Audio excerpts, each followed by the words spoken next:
Welcome back to our channel and Happy New Year. Can I still say that? It's middle of January, actually almost the end of January, the last week of January, and we've been quiet on here in 2024. Doesn't mean I haven't been filming. I definitely have been filming tutorials and videos. That was a project for 2024, and this year is going to look a little bit different. So let me fill you in. Like I said, welcome back.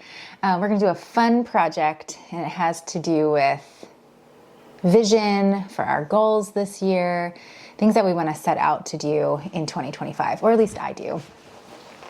So 2024, we launched the Greenhouse membership, and that's an online place where you can go and learn traditional skills, sourdough making, broth making, how to render tallow. Well, it would be how to render suet and lard into usable products for your kitchen and for beauty care products. And then how to make whipped tallow, face lotion. We made soap.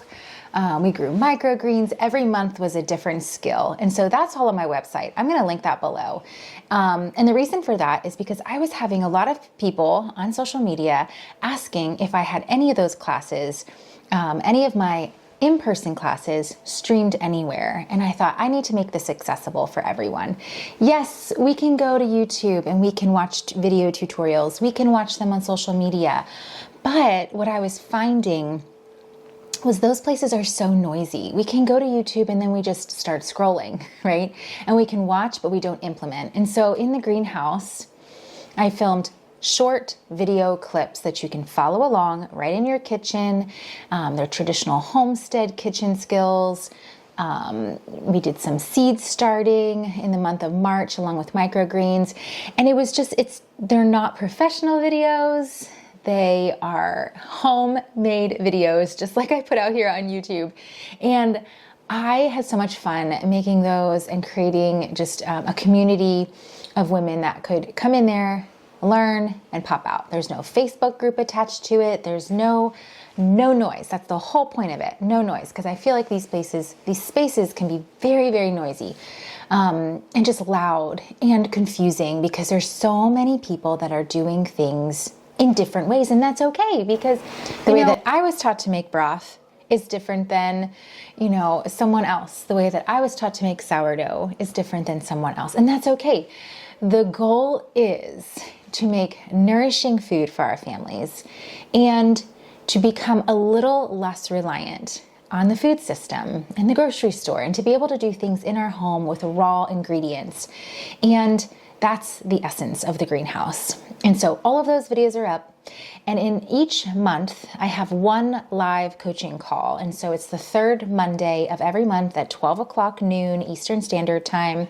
You can pop in and ask a question. So it's live coaching. We can hash things out one-on-one. There may be other people listening and watching, and that's okay. If you feel more comfortable doing that privately, then we can set up a coaching call. I offer those as well, virtual health coaching calls where we can talk about nutrition and practices in your kitchen, how to stay healthy and well through the winter and beyond, all the things. So that's what we have been up to in 2024. And then 2025 came along, and I have just been feeling the calling to slow down. Anyone else feel that calling to slow down? As much as I love teaching in-person classes, we've been teaching in-person classes for 10 years. And when I thought about that, I was like, wow, It's not every Saturday, but it's one Saturday a month, and it takes up residency in my mind all month long. I have to do this, I have to get this ready, I have to purchase these items, and it's one more thing on my plate, and it's one thing I do absolutely love. But in this season of life where we are homeschooling and we are building our homestead still after many, many years, it's just ongoing. And I felt that if we could just step back from teaching classes for 1 year.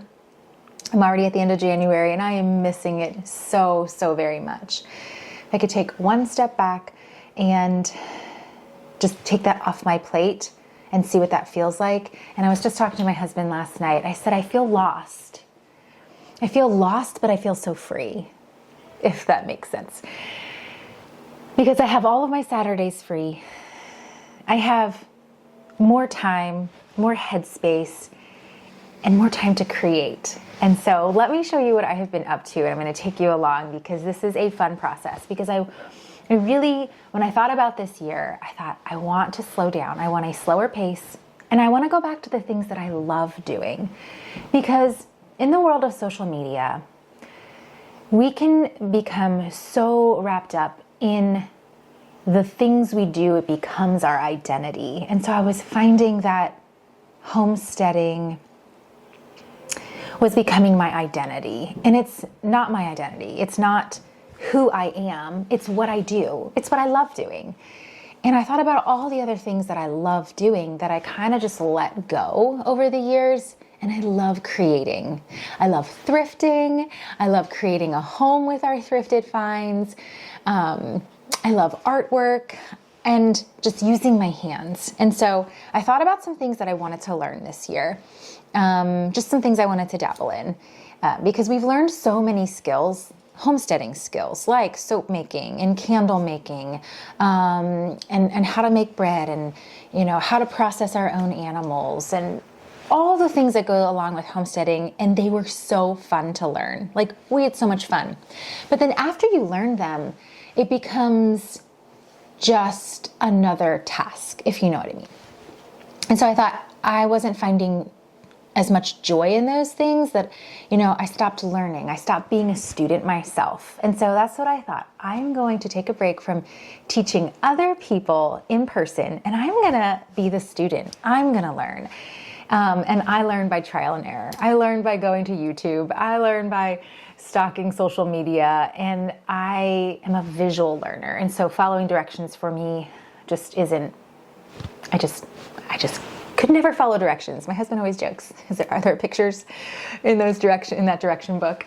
So I can look at something and I can pick it up. And so one of those things that I was like really drawn to, and I've been drawn to, is cyanotype. It's sun painting. So check out these cool napkins, guys. I'm going to show you how to do this today. And so with my love of teaching, right, I'm still, sharing things on social media. I'm still, doing that. And I thought, I'm going to do a little bit more YouTubing because I still love teaching and I still love creating a community. It might not be in person. And I think that's what I miss most about having classes is the in-person, the community aspect. But I have something else up my sleeve, and maybe I haven't started it yet, but maybe I will share that with you when I do get started on it. And it has to do with community. So just giving you a little teaser there. But let's make these cyanotypes. So let me show you, because I've had a lot of interest on Instagram. And if you're not over on Instagram, WELLFOK Revival, go ahead and follow for fun things that we're doing and just a slower pace of life. Okay, so I got these. The cyanotype, it's not really a dye, it's like a chemical. I don't even think it's a chemical. Like, you don't even have to wear gloves. I do, but it's a part A and a part B. And when you get them, I got them from Jackard. I'll put the link below. I'm not an Amazon affiliate. I have chosen not to be an Amazon affiliate, but do I still purchase from Amazon? Heck yes. I just find that there's no way around it. Certain things that you need, it's hard to find elsewhere. So I'll leave the link below, but it's Jackard. I've used their products before. I've used it when we do indigo dyeing, which is another fun process that we love to do in the springtime and throughout the summer. So when you get these bottles, you have part A and part B. The directions are all in the back of the bottles and also on the back of the container or the package when you get it. So part A is potassium ferricyanide and part B is ferric ammonium citrate. So when you mix the two combinations create a chemical reaction on your fabric or your paper that you're going to be putting it on. So you're going to pre-treat. But first, I'm getting ahead of myself. It's just going to be a powder in the bottles. That's it. And so you want to fill it up with water from your sink and shake it really well. Okay? Do that and you let this sit for 24 hours before you want to use it. But these bottles, the liquid, is shelf stable for a very long time. That's what the bottle says. So I mix it up, I pre-mix it up, and then when you're ready to pre-treat your fabric or your paper, you can do this on watercolor paper too. I did that first on watercolor just to get an idea of the process because I didn't want to, do this on napkins or, my favorite jeans before I understood the process. So when you're ready to pre-treat your fabric, like you saw in the video that started this whole video, you want to be in low light.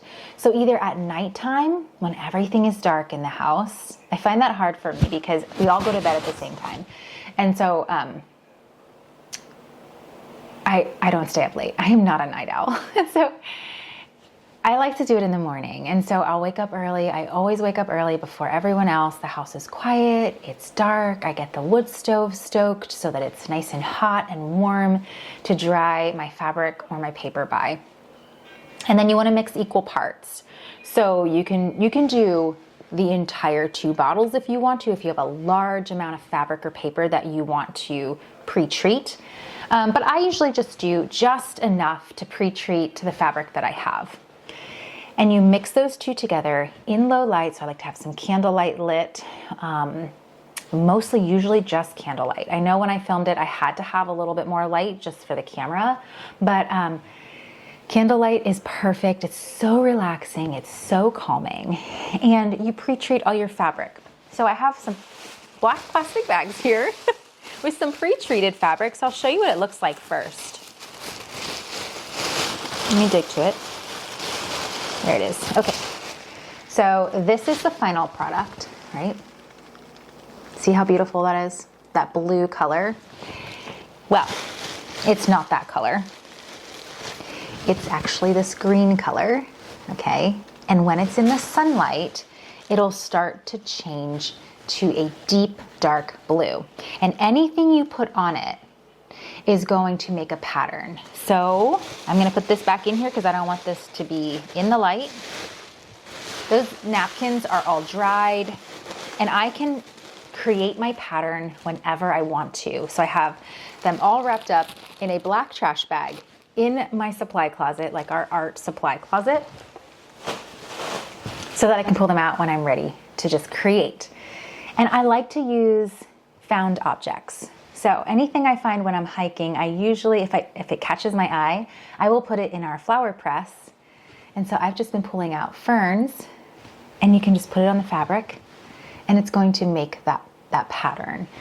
Flower petals, leaves from your house plants. But as you can see, these were ferns. And this one is a little tiny flower that we pressed. It kind of looks like a butterfly. All right. And so all you have to do is let it sit in the sun for about 15 minutes, direct sun. Now it's winter time, but it is super sunny today. You can do this outside. But in my garage, the sun comes in really nice. And so I don't have to worry about my fern pieces blowing off my fabric. I don't have to worry about the petals flying off.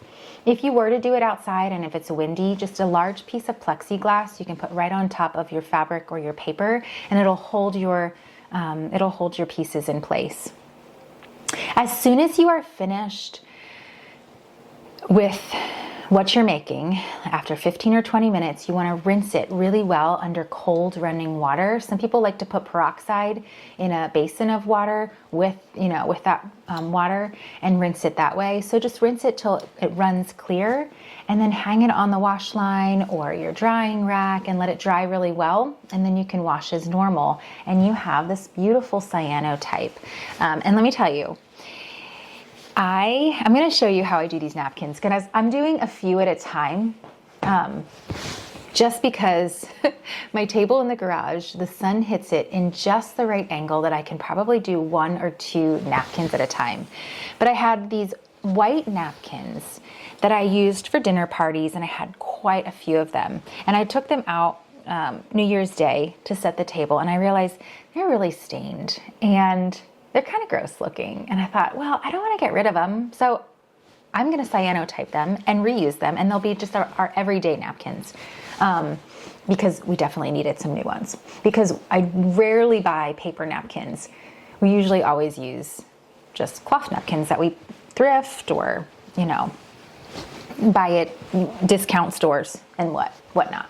So let's go make some of these fun cyanotype. I hope I didn't ruin my favorite pair of jeans. I don't know. I found these jeans at the thrift store and they had like patches on them and they were fun and I like to roll them up and wear them with like some of my high boots and they're funky. And I thought, ooh, they would be fun just to take one of those patches and put cyanotype on and put a fern on that. And then where I roll them up, it would be fun to have ferns just kind of on the bottom. So the cyanotype did leach into some of the other parts of the fabric, but I'm hoping if I put some paper down and not let the sun hit those parts. One was like right on the back of the leg under my butt and I'm going, that's not cool. So hopefully it'll wash out because when you wash these, when you rinse the fabric, it rinses off all of that like chemical. So, and then it won't allow the fabric to change any more color. So let's hope that I didn't ruin them. Okay. Okay, so we're out in my garage. It's quite cold. This is where I teach classes. And when I'm not teaching classes, it becomes the catch-all space for everything. Rightfully so. Who doesn't have that in their house, right? So you want to work quick because it's gonna, as soon as your fabric hits the sun or the sun hits it, it's gonna start dyeing the fabric. So this table, the sun comes in perfectly when it's a really sunny day and it'll work just fine. Optimally, it'd be best if we're outside, but I don't have plexiglass large enough for these jeans. So what I'm gonna do is I am going to lay these out. And I have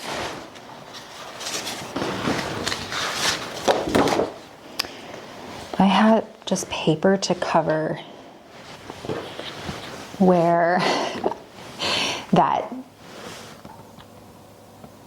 mixture, I have paper to cover where that mixture got on the parts that I didn't want it to go on. So I'm going to just start putting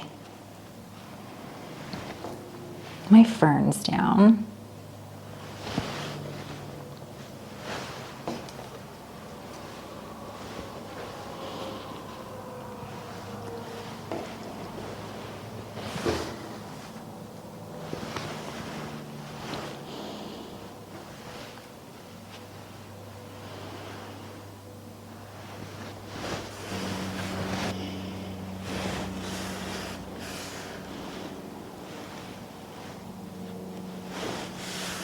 And these little tiny flower petals, I don't even know what they were. I don't know if they were pansies. I'm not sure.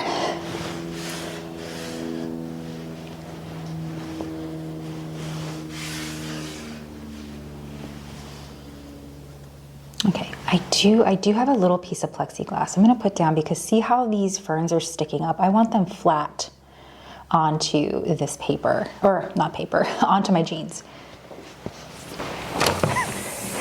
Okay, they are just there. It's just like old picture frames. I need to get a large piece of plexiglass.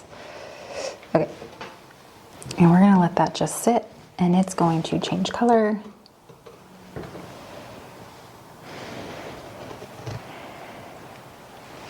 And I'll show you the final product. All right. Now I'm gonna do that little patch, and I'm gonna cover these up.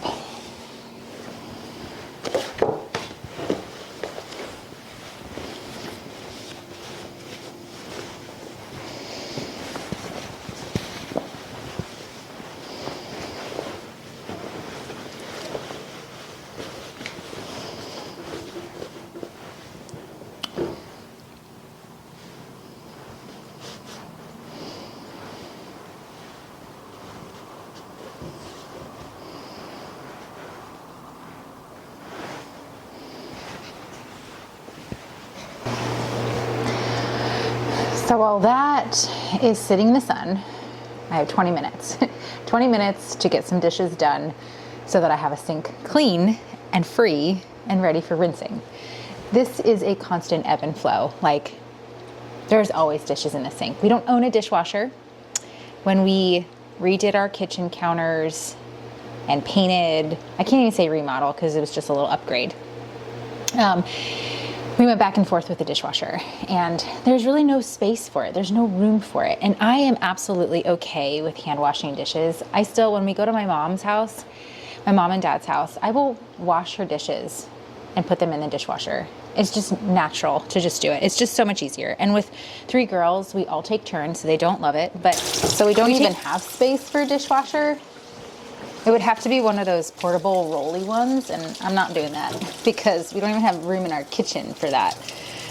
Every little square inch is taken up with something. And so, yeah, we opted for the sink.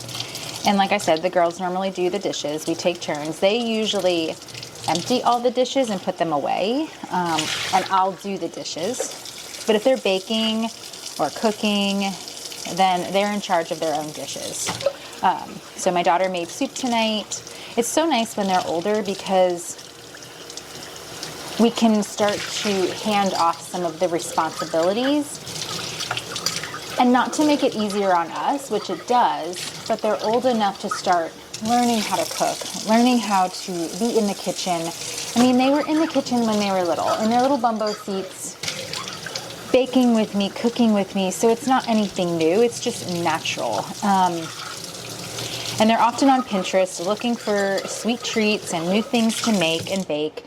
And I'm okay with that to a degree, because I feel like we have something sweet in our home every single day. Granted, we use maple syrup and we use organic sugar, organic flour, and all the better ingredients, but it's still sugar. And so I always try to, if they want to be in the kitchen, steer them towards making something nourishing and a meal, like a lunch or a dinner. So tonight my daughter, today my daughter made hamburger soup or cheeseburger soup. And it's a great recipe. It's delicious. I'll link it below. It's not my recipe, but she found it on Pinterest, tried it, and we're hooked.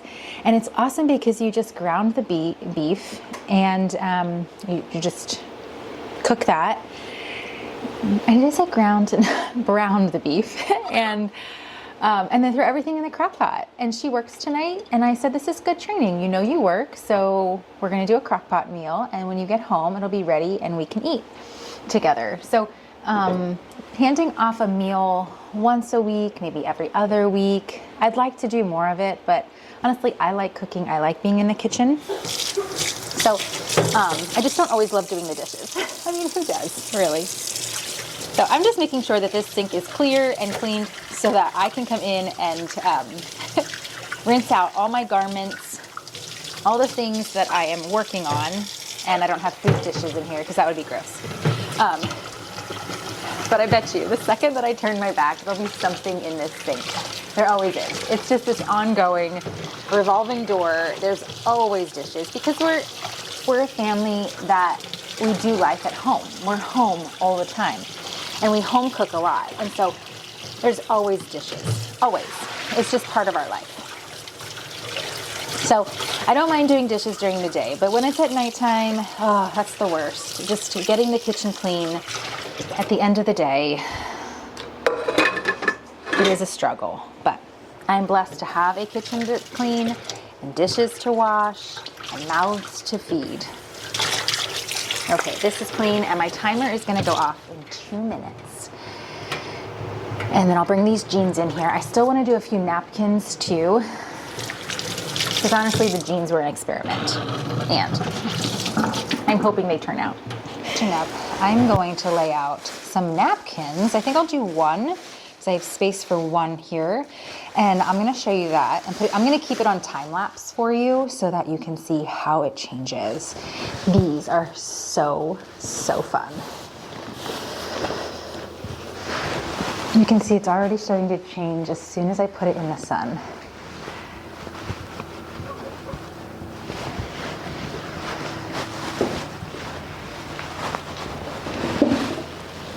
Actually, I'm going to put this one opposite way.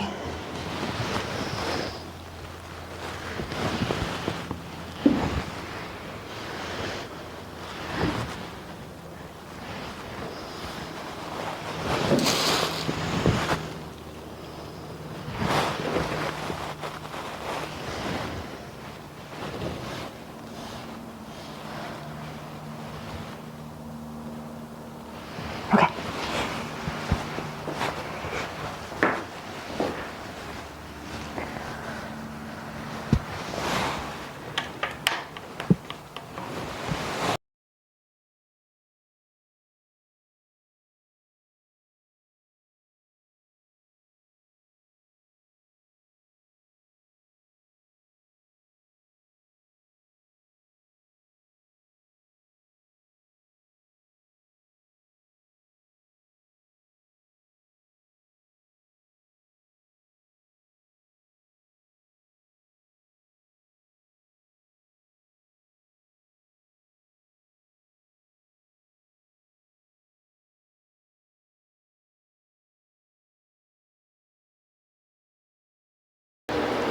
Okay, so under cold water, and this is going to stop it from dyeing the fabric. You're just rinsing out all of that cyanotype from the fabric.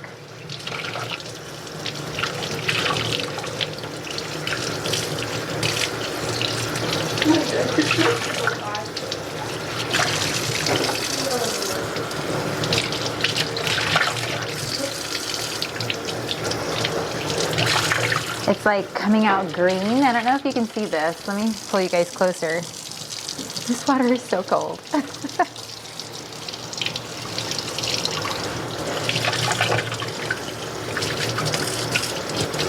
Oh my word, look how cool it is. Okay, so that was green, so I'm just rinsing wherever there is green.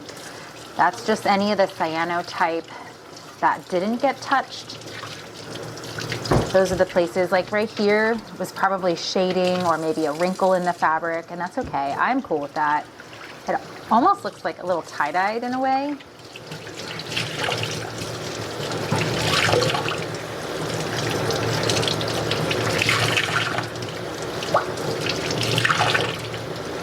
Okay, so it is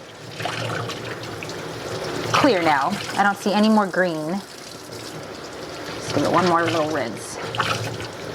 So that means all that cyanotype is out of the fabric, and I'm going to hang this on the wash line to dry. Actually, it's really cold out today. It might just freeze. I still hang my laundry out on the line just for the smell, but I'm just going to hang this by the wood stove. I'm going to put it on our drying rack. Bring it really good. Okay. And now the jeans. Let's see. Okay. So I'm going to rinse this patch out first.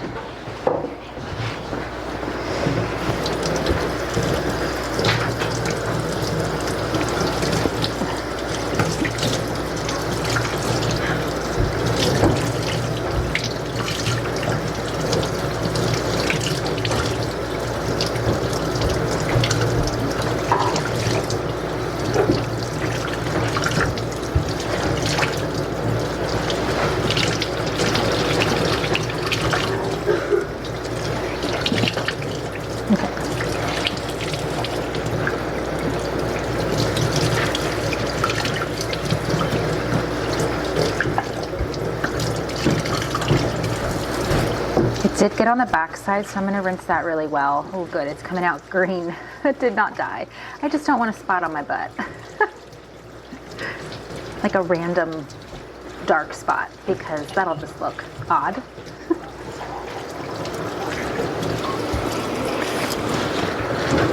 Okay, and now the legs. I didn't do the back side of the jeans. I might do those another day. I wanted to see if it would actually like turn out just the front.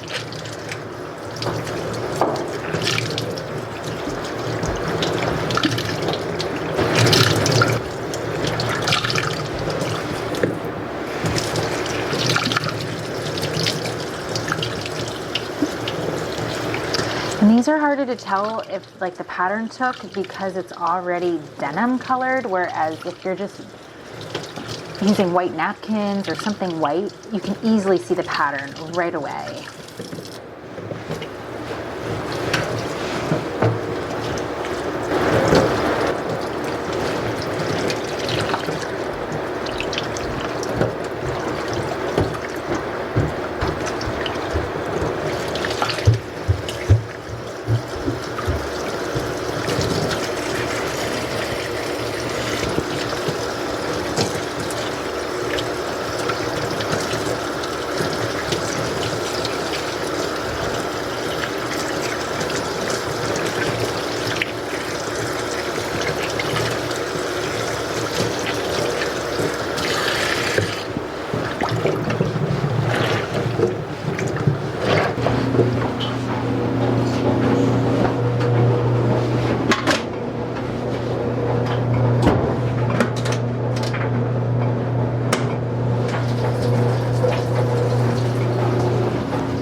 No.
So part of my mission to slow down is to really embrace the seasons and not rush through the seasons and through life.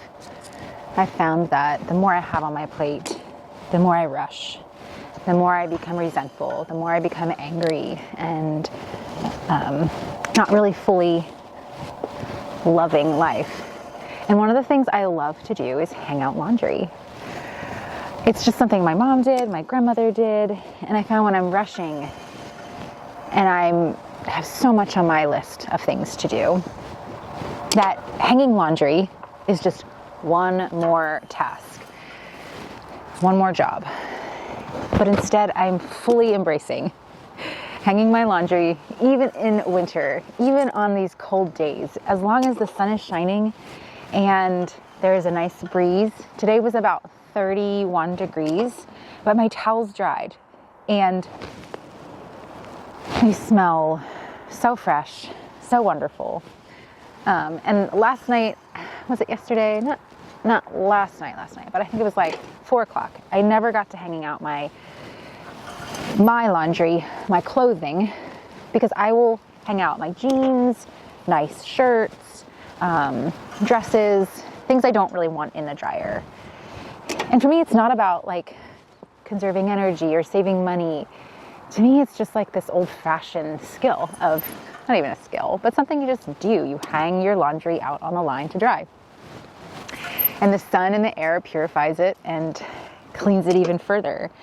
And so I hung my laundry out late yesterday, knowing it was going to be sunny and on the warmer side. We've been in the teens and 20s this past week, and it's been cold, and I haven't been hanging laundry because it just freezes. And sometimes it freezes on the line to a degree, and I just bring it in and hang it on my drying rack inside.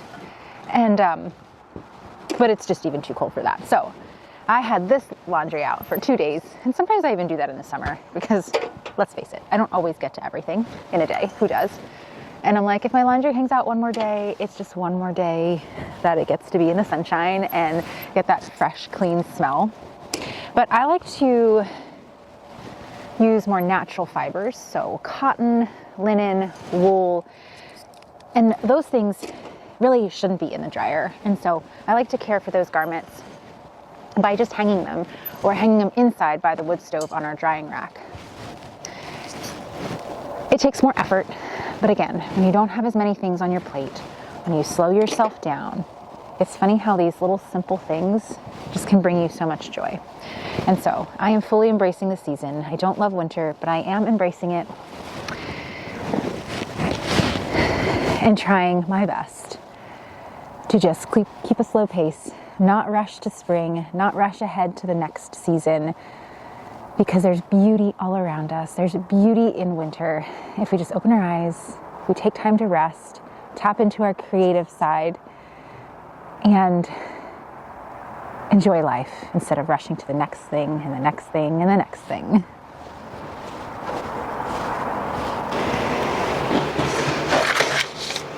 My daughter left me with directions on how to finish this soup because there's just one little step at the end before you serve it, and that's to add milk and cheese. That's what makes it good. My house smells so amazing from this soup, and I love when she makes it.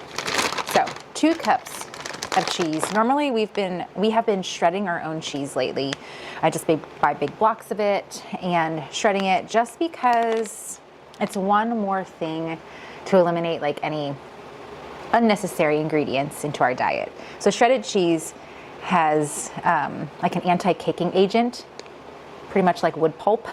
And I don't really want that in my body. So, but today I just ran to the store quickly. The store that I went to was like a discount store, and they didn't have bulk cheese. So I just got shredded. So 2 cups. I think that's 2 cups. A little more won't hurt, right? And then some whole milk. We use raw milk. So about a cup of that. And give it a stir. And I'm going to let this sit for another 30 minutes. And then by that time, she will be home from work and we will sit down and eat together tonight. The only thing it's missing is bread. In fact, now that I'm thinking of it, I do have sourdough down in my fridge that needed to be baked today, and I did not bake it.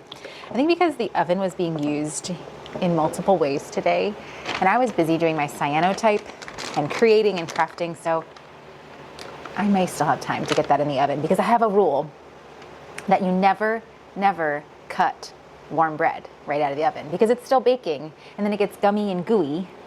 But if we eat the whole loaf tonight, I don't think we'll have a problem. So maybe I will. I'm gonna add a little more cheese. And I wanna show you what this looks like. And I'll put the recipe down below because it's just delicious.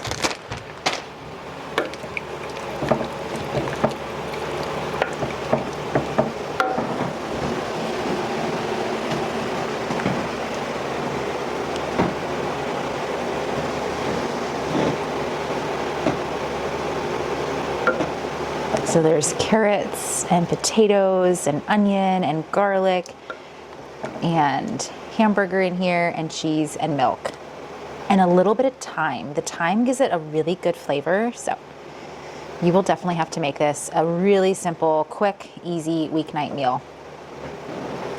Great for wintertime. Yeah, I sure do.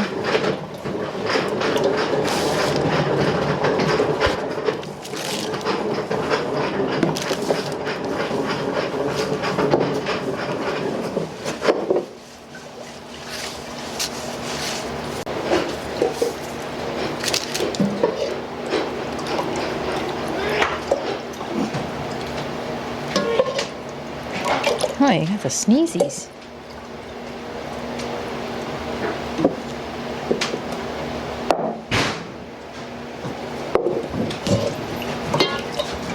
This is so good. What? It just feels weird. What does? This.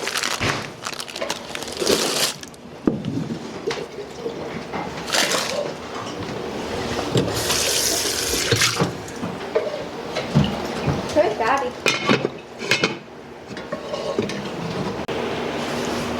Okay, so these are all dry. I did a few more. I was really trying to catch the sun. I felt like I was chasing the sun today. It was not full sun. It was mostly sunny, but we had some intermittent clouds. And so let me show you the first one that we did together. This one turned out fantastic, perfect, exactly like it should turn out. That's because we had full sun in the garage, right on that table. It was peak when we were doing this. And then I was trying to rush it and trying to capture the sun as much as I could. So as you can see, it's dark indigo. You can see the patterning. So remember, we did opposite. So this fern was going this way, and then the other one was going the other way. We have those little tiny flowers that looked like butterflies. So I love this one. And they all turn out unique. It's almost a little like tie-dye, but not, obviously. And then I tried this one, and that's when the sun went in. And I left this for about 25 minutes. And you can see it's quite light. I put a fern in each corner. So it almost looks, like I said, like tie-dye. I'm not upset about it. This is fun. This is not something I'm selling. This is not a business. This is something that is pure enjoyment and pure fun. And like I said, I was just trying to make something or repurpose these white napkins that were all stained into something that our family could actually use and that looked fun and funky and just part of our style. Everything we have in our home is repurposed, thrifted, it's creative, and that's just our vibe. Our house is a vibe, and I love it. So this last one, since I couldn't capture the sunlight in the garage because it had already passed that stage of just peakness in the garage, I took it out to the porch. Like I showed you earlier. But I was having some trouble. Even though it wasn't a windy day, there was a slight breeze that just would pick up these napkins because they're so light and would pick up the ferns. And I would look out and they'd be gone. They'd be off the porch and I have to go back out and just put them back on. And it wasn't optimal. So lesson learned, I need to get a large piece of plexiglass that will hold it down, and it will hold those ferns or any really light material down onto the surface without any like little bit of space in between, and it'll be a better patterning on that. But still, check this out. Looks like tie-dye. It's fun. I love it. Okay, so I have about 4 more napkins to finish, and I think I'm gonna go to my local hardware store and get some plexiglass just so I can pop them all out at one time. I'm gonna put a table outside and get them all done at one time. Now, let's look at those jeans. They are still drying by the wood stove. I just stoked the wood stove, put some more wood on it. They have a little bit more drying to do, but I'm gonna bring you up close. They didn't turn out exactly like I would want to, but the denim is already dark, so we're playing with that factor. But you can see a little bit of patterning here, so I think it's cute. And then on the bottom, where I rolled it up, so the back, and the reason I did this on the bottom part of the legs is because the under part is lighter, and I thought, well, if I add some of the cyanotype and make a pattern, it would work. I think if I had it in direct sunlight, it would have worked a lot better. So you can see a little bit of patterning. I still have a lot of learning to do, a lot of playing around with this. The other side was just the same. But I didn't ruin my jeans. It doesn't look super odd and weird. So there's that. But I'm gonna thrift some more jeans and I'm gonna do some more experimenting. I did another pair of jeans that I did thrift. Let me show you. Did she just meow? Did I step on her? Oh my, I'm sorry, meows. Okay. All right, so I thrifted these white jeans. I don't even know if they're my size. I didn't even try them on. I just thought, oh, white jeans. And then I did not look at, I thought when I felt them, I thought they were 100% cotton. And so that is another factor. You want to make sure when you are using cyanotype, you want to use natural fibers. So 100% cotton. And I think one of the reasons that the cyanotype did not take is because there was a little polyester in these jeans. So I wanted to just cyanotype the pockets. And so I put the mixture on just the pockets. It did seep out into the other parts, but I was okay with that because I just wanted to cut the pockets out and use that for another project. So I thought I would get these white jeans and then cyanotype just part of the material and cut it out and use it on other projects, maybe pillows or maybe on like the back of a denim jean jacket and sew it up and just make it fun and funky. So I'm still gonna experiment. I might try it again and see if it'll take in the sun. So this was one that I did out in the garage. I was trying to capture it. So I actually did these with, so these two I was doing together, and I think I wasn't capturing the peak sunshine, even though it was coming in, it was not peak. So that is key. Make sure you are capturing peak sunshine and you are using 100% cotton natural fibers when you're doing cyanotype. And number 3, get some plexiglass. It just makes it so much easier so that your material is flush against your fabric. If you take it outside, the wind won't blow it away. So those are my 3 tips that I have learned through this whole process of just trial and error, experimenting, but heck, I had fun. It was a fun day. My Saturdays are for creating.